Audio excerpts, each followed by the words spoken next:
Hello everyone, welcome to our YouTube channel Shiksha Alliance. Today we are going to start our daily current affairs session in which we will cover important news from several newspaper, PIB and various government sources. So let's begin our session. Our first topic is room temperature superconductor. तो हम जानेंगे room temperature superconductor के बारे में. Korean researcher claim to have developed a superconductor named LK99 that operate at room temperature and ambient pressure, a significant breakthrough in the field of physics. जो Korean researcher है उन्होंने claim किया है कि उन्होंने डेवलप किया है एक सुपर कंडक्टर को जिसका नाम है LK99। ये LK99 है क्या, डायरेक्ट क्वेश्चन फ्रेम हो सकता है, जो कि ऑपरेट करता है रूम टेम्परेचर पे और एम्बियंट प्रेशर पे, जो कि एक सिग्निफिकेंट ब्रेक थ्रो है फिजिक्स के फील्ड पे। सुपर कंडक्टर जो है वो मटेरियल होता है जो ट्रांसमिट करता है इलेक्ट्रिसिटी को नियरली 100% एफिशिएंसी के साथ, और उनका वेरियस प्रैक्टिकल एप्लीकेशन है जैसे कि MRI मशीन हो गया, मैग्नेटिक लेविटेशन ट्रेन हो गया, इन सब में इसका उपयोग होता है। Room temperature superconductor would have numerous benefits, including reducing the cost of electricity grid, computer chip, maglev train magnet, energy storage device, and fusion reactor by saving on coolant expenses. और जो रूम टेम्परेचर सुपर कंडक्टर है इसका बहुत सारा benefit है, जैसे कि ये रिड्यूस कर देगा जो कॉस्ट है इलेक्ट्रिसिटी ग्रिड का, computer chips, maglev train magnet, energy storage device, fusion reaction का। इससे क्या होगा, सेविंग होगा कूलेंट एक्सपेंस पर जो खर्चा होता था। इसका क्या सिग्निफिकेंस है, अगर ये वैलिडेट होता है तो ये जो डिस्कवरी होगा ये रिवोल्यूशनाइज करेगा अलग अलग इंडस्ट्री को, जिसमें कि कंप्यूटिंग सेक्टर भी आता है। सुपर कंडक्टर जो है वो बहुत ही जरूरी है क्वांटम कंप्यूटिंग के लिए, जहां पर क्वांटम बिट क्यूबिट जो है ये प्रोसेस करते हैं इंफॉर्मेशन को साइमल्टेनियसली, प्रोवाइड करता है इमेंस कंप्यूटेशनल पावर को। अभी करेंटली क्या है, जो फिजिकल क्यूबिट है इसको आवश्यकता पड़ती है सुपर कूलिंग की ताकि अवॉइड किया जा सके एरर का, लेकिन जो रूम टेम्परेचर सुपर कंडक्टर है वो एलिमिनेट कर देगा इस आवश्यकता को इलेबोरेट कूलिंग सिस्टम का, और साथ साथ जो क्वांटम कंप्यूटिंग है ये और ज्यादा प्रैक्टिकल और एक्सेसिबल बन पाएगा। नेक्स्ट टॉपिक है हमारा new blood testing technology called Gemini. तो जो आपका नया ब्लड टेस्टिंग टेक्नोलॉजी है जिसको जेमिनी कहा गया है, तो जेमिनी क्या है, ये न्यू ब्लड टेस्टिंग टेक्नोलॉजी है, जानेंगे इसके बारे में हम। Researcher have developed a new blood testing technology called Gemini, genome wide mutational incident for non invasive detection of cancer that use genome wide sequencing of single molecule of DNA combined with machine learning। जो researcher है उन्होंने develop किया है एक नया blood testing technology को जिसका नाम रखा गया है Gemini, genome wide mutational intelligent for non invasive detection of cancer. ये उपयोग कर रहा है जीनोम वाइड सीक्वेंसिंग का सिंगल मॉलिक्यूल ऑफ डीएनए के लिए, इसको कंबाइन किया जा रहा है मशीन लर्निंग के साथ। ये जो टेक्नोलॉजी है इसका पोटेंशियल है, ये इनेबल कर सकता है अर्लियर डिटेक्शन को लंग और अदर कैंसर के लिए। ये काम कैसे करता है, Gemini test start by collecting a blood sample from individual at risk of cancer. From this sample, cell-free DNA shared by tumors is sequenced using cost-efficient whole genome sequencing. Single molecules of DNA are analyzed for sequence alteration, providing mutation profile across the genome. जो Gemini test है ये start होता है collect करके blood sample को, जो individual है जिसका ज्यादा रिस्क है कैंसर का, जिनको इस सैंपल से सेल फ्री डीएनए सेट किया जाता है ट्यूमर्स का, उसको सीक्वेंस किया जाता है उपयोग करके cost efficient whole genome sequencing का। जो सिंगल मॉलिक्यूल होता है डीएनए का उसको एनालाइज किया जाता है सीक्वेंस अल्टरेशन के लिए, ये प्रोवाइड करता है म्यूटेशनल प्रोफाइल को पूरे जीनोम के लिए। जो मशीन लर्निंग मॉडल है उसके बाद वो आइडेंटिफाई करता है जो चेंजेस हुआ है कैंसर या नॉन कैंसर म्यूटेशन फ्रीक्वेंसी पे, जनरेट किया जाता है एक स्कोर को जो कि दर्शाता है लाइक्लीहुड को कि क्या चांसेस है कैंसर होने का। In laboratory tests, the Gemini tests were combined with a computerized tomography imaging, detected over 90% of lung cancer, including early stage diseases. The test also identify altered mutation profile in mcDNA from patients with other cancers such as liver cancer, melanoma, lymphoma, suggest broader application। और laboratory test के दौरान जो Gemini test है जब combine किया गया इसको computerise tomography imaging के साथ, तो इसने डिटेक्ट किया ओवर 90% लंग कैंसर को जिसमें कि अर्ली स्टेज डिजीज भी है। ये जो टेस्ट है वो आइडेंटिफाई करता है अल्टर म्यूटेशन प्रोफाइल को CFDNA का, जहाँ पे पेशेंट जो है जिनको अदर कैंसर जैसे कि लिवर कैंसर, मेलानोमा, लिम्फोमा भी है, ये दर्शाता है इसके ब्रॉडर एप्लीकेशन को। ये जो CFDNA है ये स्टैंड करता है सेल फ्री डीएनए के लिए, ये रिफर करता है स्मॉल फ्रेगमेंट ऑफ डीएनए को जो कि रिलीज होते हैं ब्लड स्ट्रीम में या अदर बॉडली फ्लूइड पे, जहां पर सेल जो होते हैं बॉडी के डाई हो जाते हैं और ब्रेकडाउन होते हैं।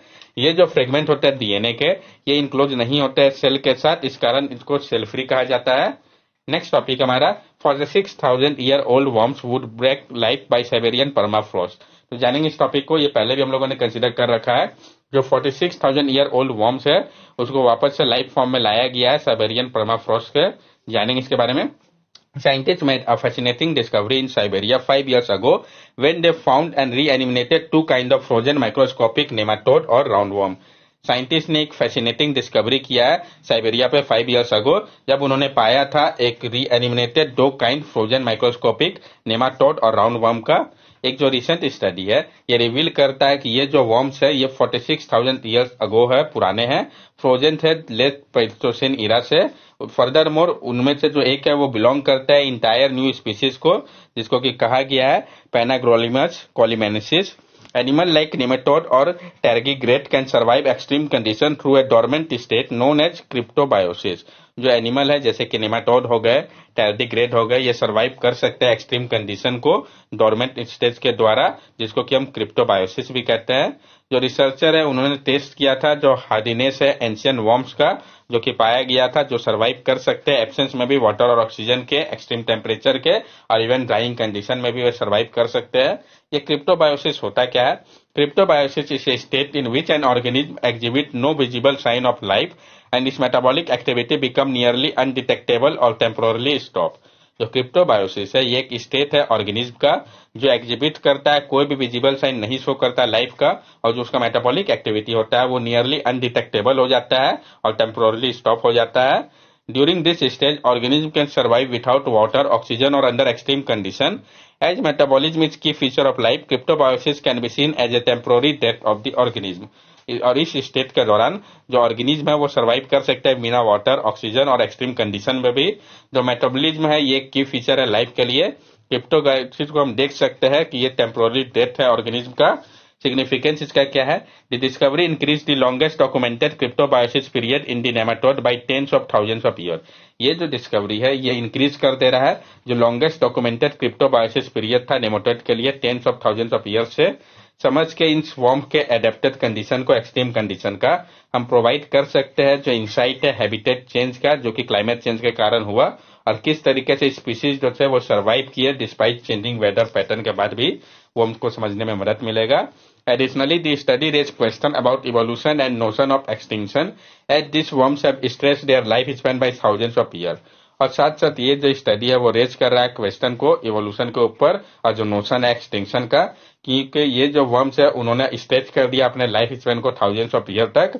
जो रिसर्चर है उन्होंने प्रैक्टिकल इम्प्लीकेशन दिया, मदद किया स्पेसीज को आज अलाइव है टुडे ह्यूमन एडेप्ट जो किया एक्सट्रीम कंडीशन का, उस पर इसने काफी मदद किया है। नेक्स्ट टॉपिक हमारा जल डोस्ट एयरबोट। हम जानेंगे जल डोस्ट एयरबोट के बारे में।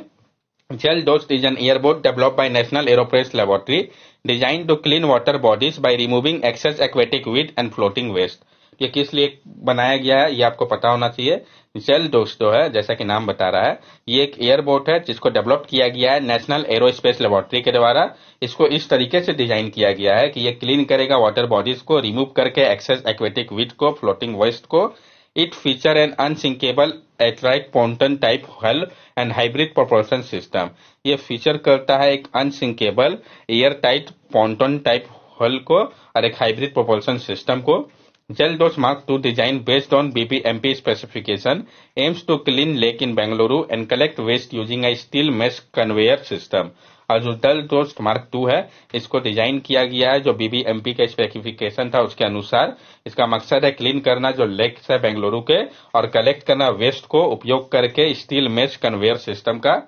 नेक्स्ट टॉपिक है हमारा मेडिएशन बिल 2021। तो जो मेडिएशन बिल था 2021 का इसके बारे में हम जानेंगे और मेडिएशन होता है क्या सब कुछ हम डिटेल में समझेंगे।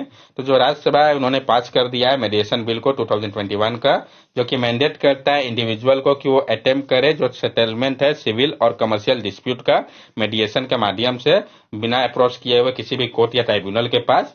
Party can withdraw from mediation after 2 sessions and the mediation process must be completed within 180 days, extendable by another 180 days by mutual consent।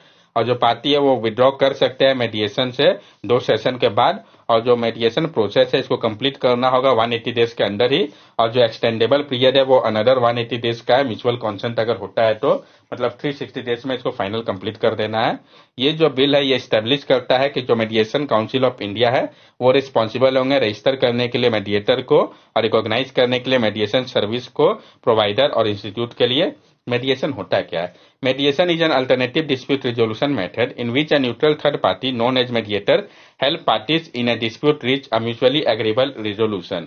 जो मेडिएशन है ये एक अल्टरनेटिव डिस्प्यूट रिजोल्यूशन मेथड है जिसमें कि एक न्यूट्रल थर्ड पार्टी, जिनको कि हम मेडिएटर के नाम से भी जानते हैं, ये मदद करता है पार्टीज को डिस्प्यूट को सॉल्व करने में म्यूचुअली एग्रीएबल रिजोल्यूशन के माध्यम से। Mediation is considered a more cost-effective, efficient, and less adversarial method compared to traditional court litigation. और जो मेडिएशन है इसको माना जाता है कि एक मोस्ट कॉस्ट इफेक्टिव, एफिशिएंट और लेस एडवर्सियल मेथड है अगर हम इसको कंपेयर करें ट्रेडिशनल कोर्ट लिटिगेशन के कंपैरिजन में। तो क्या इसका सिग्निफिकेंस है?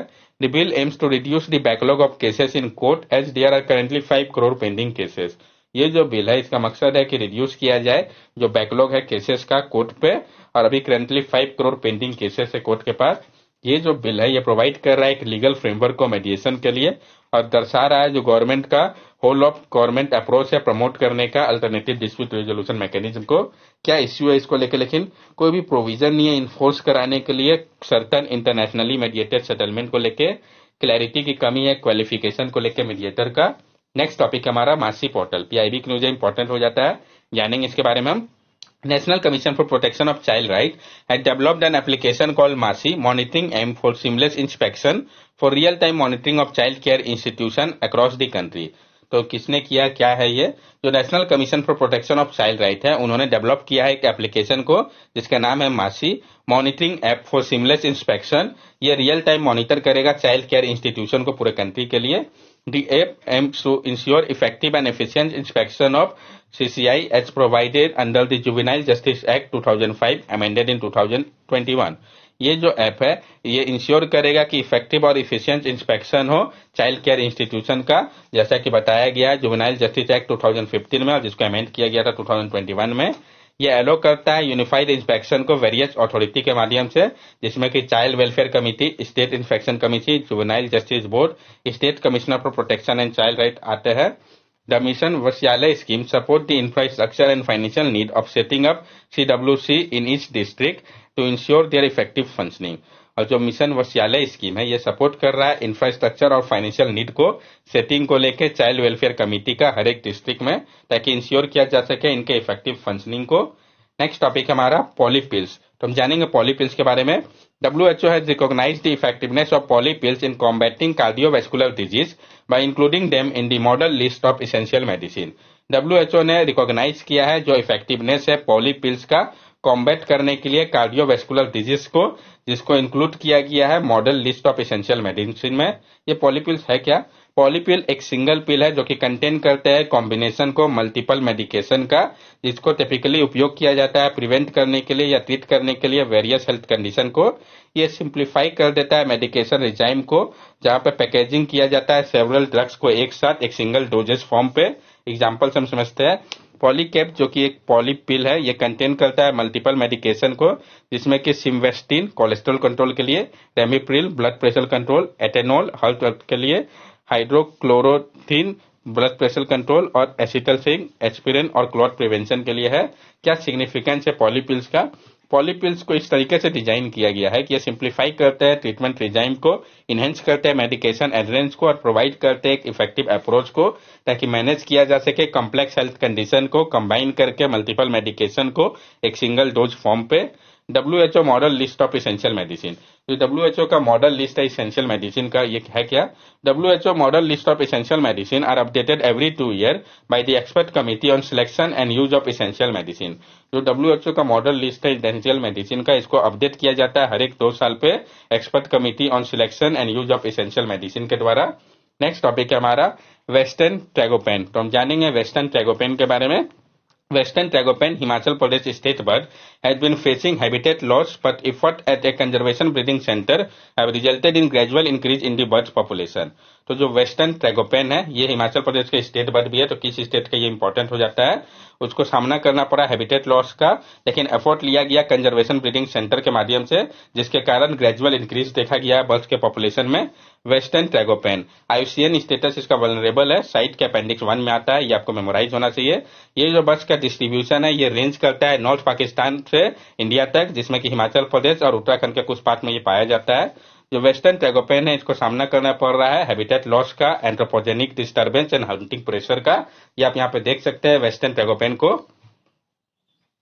That's all for daily current affair session. अगर आपको हमारी वीडियो अच्छी लगी हो तो हमारे चैनल सब्सक्राइब करें, हमारे वीडियो को लाइक करें और ज्यादा से ज्यादा शेयर करें। These are our social media link. From here also you can stay connected with us and give us your valuable feedback. Thank you and have a nice day.